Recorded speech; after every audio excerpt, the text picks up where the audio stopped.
Students, today we are going to read our first chapter, A Girl with a Basket by William C. Douglas. तो बच्चों समझिएगा इस chapter को। इस chapter में पहले हम अबाउट द लेसन पढ़ते हैं। देखिए, Douglas was going from Delhi to Ranikhet.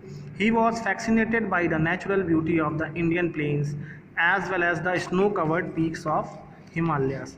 तो ये एक इनकी यात्रा है और ये दिल्ली से रानीखेत जा रहे हैं, उसी के बारे में पूरा ये चैप्टर है। ध्यान से देखिएगा फर्स्ट लाइन से। I had left New Delhi for the Himalayas, मतलब मैं न्यू दिल्ली से निकला हिमालयास के लिए। I was going as far as Bareilly by train and then by car to Ranikhet, मतलब मैं बरेली तक कैसे जाऊंगा बेटा? ट्रेन से जाऊंगा और उसके बाद कार से रानीखेत जाऊंगा। ये विलियम सी डगलस कह रहे हैं, जो कि रानीखेत जो कि an old British army hill station located on 6000 feet reach opposite at 120 mile stretch of snow capped Himalayas, है ना। ये कह रहे हैं मैं रानीखेत जाऊंगा बाई कार, जो कि रानीखेत क्या है? जो British army hill station, British के समय से ये बना हुआ एक हिल स्टेशन है, जो कि समुद्र से 6000 फीट की ऊंचाइयों पे है समुद्र तल से, और इसके ही ठीक सामने 120 माइल्स तक, है ना, किलोमीटर्स तक नहीं, माइल्स तक फैला हुआ स्नो कैप्ड हिमालयाज है, मतलब बर्फ से ढका हुआ हिमालय है। The train was slow, train धीमी थी, and it stopped at all the way station, और ये हर स्टेशन पर रुक रही थी। जैसे बेटा हमारी पैसेंजर ट्रेन होती है जो हर स्टेशन पर रुकती है, छोटे बड़े स्टेशन पे, और धीमे चलती है, उसी तरह से इनकी ट्रेन थी। At every stop I swung open the door of my compartment and walk the platform, her stop पे मैं दरवाज़ा खोलता था अपने कंपार्टमेंट का और प्लेटफॉर्म पे चलने लगता था, वॉक करता था। नॉर्मली जब कुछ हम लोग ट्रेन में सफ़र करते हैं तो ऐसा करते हैं ना, जब जहाँ जहाँ रुकती है वहाँ वहाँ उतरते चलते हैं, तो वैसे ही ये कर रहे थे, अपनी जर्नी का आनंद ले रहे थे। The platforms were packed with people, Sikhs, Muslims, Hindus, soldiers, merchants, पीस, पोर्टर्स, बेगर्स, हॉकर्स। जो प्लेटफॉर्म था एकदम भरा हुआ था, किससे? सब तरह के लोगों से, जैसे सिख भी थे, मुस्लिम थे, हिंदू थे, सोल्जर्स जवान थे, है ना, जो हमारे आर्मी के जवान होते हैं। मर्चेंट्स मतलब व्यापारी थे, प्रीस्ट पुजारी पादरी लोग थे, पॉटर्स थे, है ना, बेगर्स थे, भीख मांगने वाले भिखारी थे, हॉकर्स थे, जो मतलब अपना जिसको रेडी वाले कहते हैं, रेडी वाले थे, है, सामान बेचते हैं जो। Almost every one was barefoot and dressed in loose white garments, है ना, लगभग सभी नंगे पैर थे और उन्होंने लूज सा सफ़ेद कपड़ा पहना, जो कि लगभग कह सकते हैं शायद उन्होंने कुर्ता पहना था। I would talk at least 3 people before I could find one who spoke English, मतलब मैं 3 लोगों से मैंने बात की इसके पहले कि मैंने एक चौथे आदमी को पाया जो कि इंग्लिश बोल सकता था। मतलब इन्होंने चौथा आदमी पाया जो कि इंग्लिश बोल सकता था, इसके पहले इन्होंने 3 लोगों से बात कर ली जो कि इंग्लिश नहीं जानते थे, क्योंकि एक बेटा फॉरेनर राइटर हैं, है ना, इनका नाम क्या है? William C Douglas. तो ये इंग्लिश में ही बात करते थे, तो इन्होंने 3 लोगों से बात करी होगी तो उनको इंग्लिश नहीं आती थी। फिर चौथा आदमी जो इनको मिला है उसे इंग्लिश आती थी। We will talk world affair and every major topic the news of the day produce, बोलते हैं कि हमने हर बड़े टॉपिक पे बात की जो आज की न्यूज़ थी, आजकल की जो चल रहा था करंट में। In this way I was trying to get a feel of the pulse of the nation, checking opinion against official attitudes and reports, और इस तरह से मैं जानना चाहता था, मैं नब्ज़ पकड़ना चाहता था इस देश की और जानना चाहता था कि यहाँ के लोगों का ओपिनियन कैसा है ना, against official attitudes and reports, जो ऑफिशियल एटीट्यूड्स हैं, है ना, दृष्टिकोण है जो ऑफिशियल, जो रिपोर्ट्स है उसके प्रति लोगों का नज़रिया कैसा है।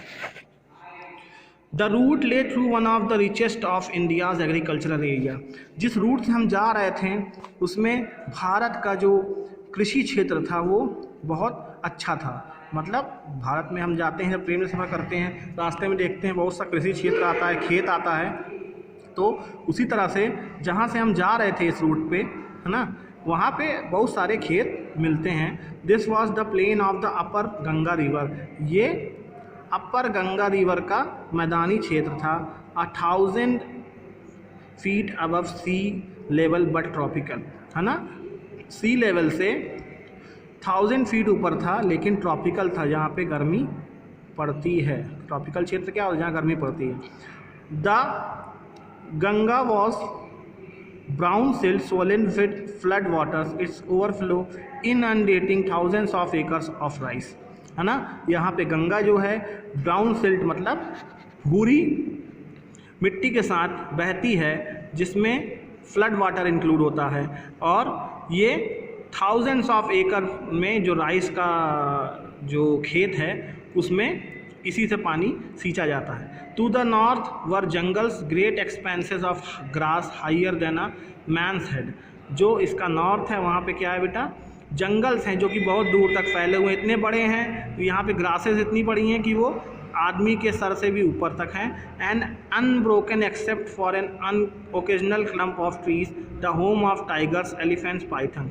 और यहाँ पे होम किसका है, घर किसका है, टाइगर्स का, एलिफेंट्स का और पाइथन्स का, क्योंकि जंगल है। एंड कोबरास, और कोबरा का। Everywhere else there was flat land running to the horizon but dotted here and there by the sacred banyan tree और by rows of pakar trees shaped like elms, है ना। कह रहे हैं हर जगह फ्लैट और रनिंग हॉरिजॉन है, मतलब लंबा सा मैदान है, लेकिन बीच बीच में क्या है, सैक्रेड पवित्र बैनियन ट्री, बरगद का ट्री है, पाकर ट्री एक होता है, उसकी लगातार लाइनें हैं, रोज़ हैं, shaped like elms. And Elm क्या होता है बेटा, जब दो पेड़ ऐसे हों जैसे दोनों एक दूसरे से जुड़ रहे हैं और नीचे एक छायादार सुरंग बन रही हो लगातार। जब हम लोग कभी ट्रेन से कभी रोड से जाते हैं कार वगैरह से लंबी रूट पे, देखिए अगल बगल पेड़ ऐसे रहते हैं कि बीच में आके एक वो कैनोपी सा बना लेते हैं ना, जुड़ जाते हैं एक दूसरे से। ऐसा लगता है कि देखने में लगता है कि पूरी इधर से उधर तक सुरंग की तरह बनी हुई है पेड़ों की, है ना। पेड़ एक दूसरे से छूते रहते हैं।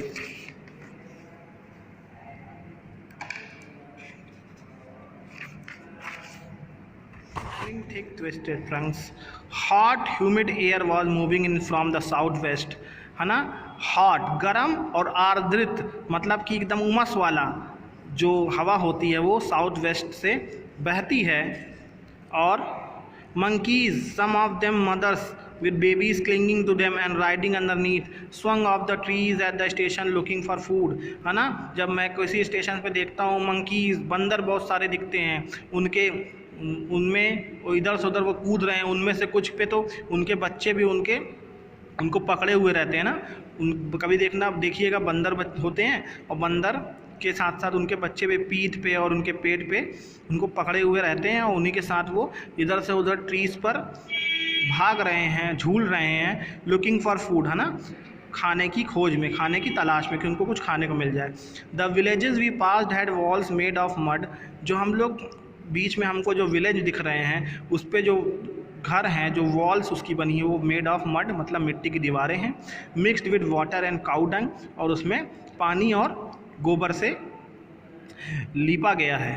There peaked roofs were thatched, bundle of grass tied to bamboo poles stretched across the rafters, है ना। और जो उनका जो रूफ बना है मतलब जो उनकी छत बनी है वो किससे बनी है बेटा, उस पर मतलब कि बंडल ऑफ ग्रास जिसको हम लोग पैरा बोलते हैं ना, वो चीज़ डला हुआ है और उसके साइड में बैम्बू के पोल्स हैं जिस पे वो बंधे हुए हैं और उसके ऊपर से रैफ्टर्स रखे हो। रैफ्टर्स क्या होता है, खपरेल, ठीक है, तो जैसे झोपड़ी होती है टिपिकल झोपड़ी उसी तरह है। That day the pumpkin vines that grew over them were in bloom trailing streaks of yellow over drab walls. और उसके ऊपर बेटा कभी देखिए किसी किसी के ऊपर कद्दू गया हुआ होता है ना, तो पम्पकिन वाइन जो कद्दू की जो पूरे लड़े गई हुई हैं वो उसके ऊपर उगा हुआ है और वो एकदम ब्लूम कर रहा है। At one station my routine of talking with the people was interrupted, है ना। एक स्टेशन आता है जहाँ पे मैं उस आदमी से बात करता रहता हूँ या लोगों से बात करता हूँ, वो मेरा रूटीन जो होता है इंटरप्ट होता है। इंटरप्ट मतलब होता है मतलब उसमें विघ्न पड़ते हैं।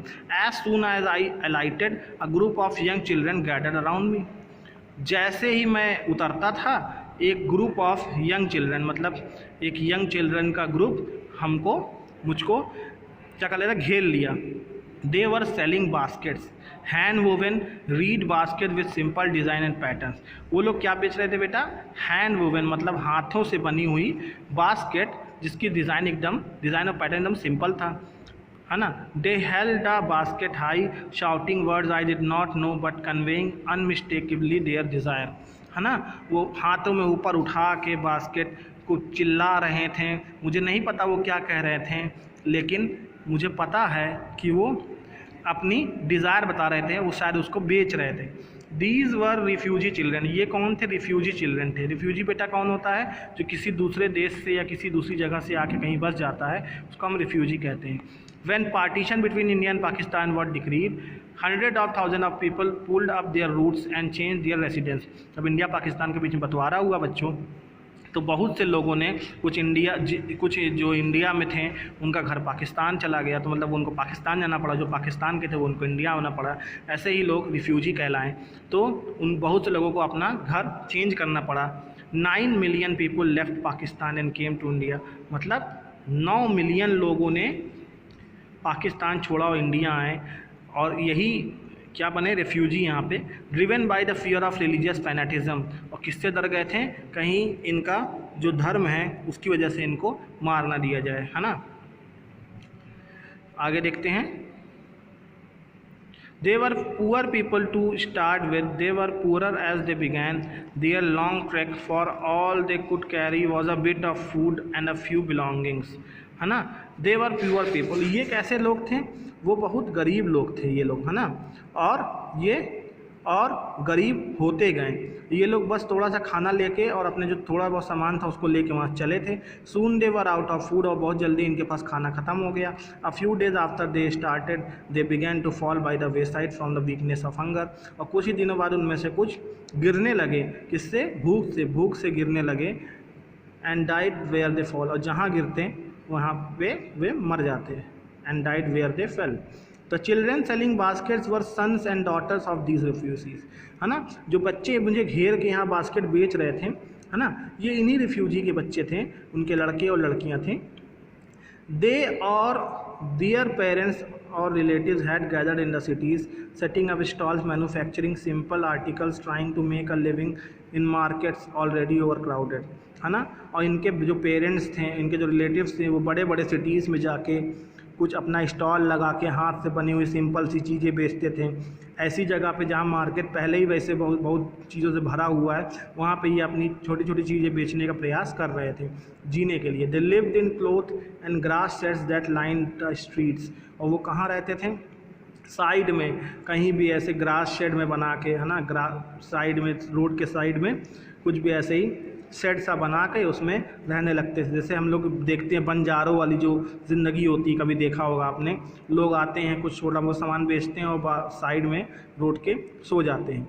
The peasants among these refugees, in refugees के बीच में कुछ किसान थे। पीजेंट माने बेटा farmer. had been accustomed to little all their lives, for the annual income of an agricultural family does not on the average exceed $100 a year. The average unskilled laborer makes 30 cents a day or less than $2 a week. इनमें से कुछ जो refugee थे, इनमें से कुछ बेटा agricultural family के थे जो खेती किसानी जानते थे, और ये पूरे साल में $100 के लगभग कमा लेते थे, है ना, इससे ज़्यादा नहीं कमा पाते थे। द एवरेज अनस्किल्ड लेबरर, और इसमें कुछ अनस्किल्ड लेबरर थे जो कुछ नहीं करना जानते थे, वो भी 30 सेंट अ डे, एक दिन में 30 सेंट के बराबर, या फिर वीक में $2 पाते थे मुश्किल से। There is 1 meal a day, और an onion, a piece of bread, a bowl of pulse with milk, perhaps a bit of goat cheese, है ना। इनका खाना दिन बस एक बार होता था, एक प्याज, रोटी, अ पीस ऑफ ब्रेड, रोटी का टुकड़ा, a bowl of pulse with milk, ठीक है। किसी किसी को दाल नसीब होती थी दूध के साथ, perhaps a bit of goat cheese, और साथ में साथ क्या मिलता था? गोट का, बकरी का चीज़, बकरी के दूध से बना हुआ चीज़। नो टी नो कॉफ़ी, ना टी ना coffee, no fat no sweets no meat, ना मिठाई ना मीट, कुछ भी नहीं, क्योंकि बेटा इनके गरीब थे, इनको बस खाना मिल जाए इनके लिए वही बहुत था। $100 a year is not $2 a week. Yet, even that small amount is hard to earn by selling basket to people too poor to buy them, है ना। एक साल में $100, है ना, इज़ नॉट $2 अ वीक, और $2 एक हफ्ते में, yet even that small amount is hard to earn by selling, और इतना भी कमा पाना इन बास्केट बेचने वालों के लिए बहुत कठिन था। To people too poor to buy them, और यहाँ पे लोग ही इतने गरीब थे कि कैसे इनकी इसको बास्केट को खरीदते हैं। That no doubt is the reason these little children descended on me like locust, I an American was doubtless the most promising market they had seen. होता क्या बेटा, अब बच्चे जानते हैं यहाँ के लोग तो वैसे भी नहीं लेंगे, वैसे ही गरीब हैं लोग, है ना, तो वो बास्केट्स कैसे खरीदेंगे। तो अब मुझे समझ में आई ये लोग कैसे मुझे घेर लिए। They the little children these little children descend on me like locust. Locust माने क्या होता है बेटा, टिड्डी। जो अभी टिड्डी दल आया था ना, खेतों को बर्बाद कर रहा है, उसी को बोलते हैं लोकस्ट। ये मुझे एकदम टिड्डी दल की तरह आके घेर लिए। उनको लगा ये गोरा आदमी जो कि अमेरिकन है, was doubtless the most promising market they had seen, ये कुछ ना कुछ ज़रूर लेगा, है ना। I bought one tiny basket for a new annas. Annas एक करेंसी बोल रहे हैं ये। मैंने कुछ अन्ना दे के, 4 आना 8 आना होता है ना, वही अन्ना, मैंने कुछ आना दे के क्या करा, एक छोटी बास्केट ली। Another fruit basket for a bit more, a beautiful waste paper basket for ₹, कुछ और फ्रूट बास्केट ली, कुछ ब्यूटीफुल वेस्ट पेपर, मतलब वेस्ट पेपर जो बनाई गई थी बास्केट, ₹1 में ली। A lovely swing basket for ₹, एक बहुत सुंदर से सिली हुई बास्केट ₹1 में ली।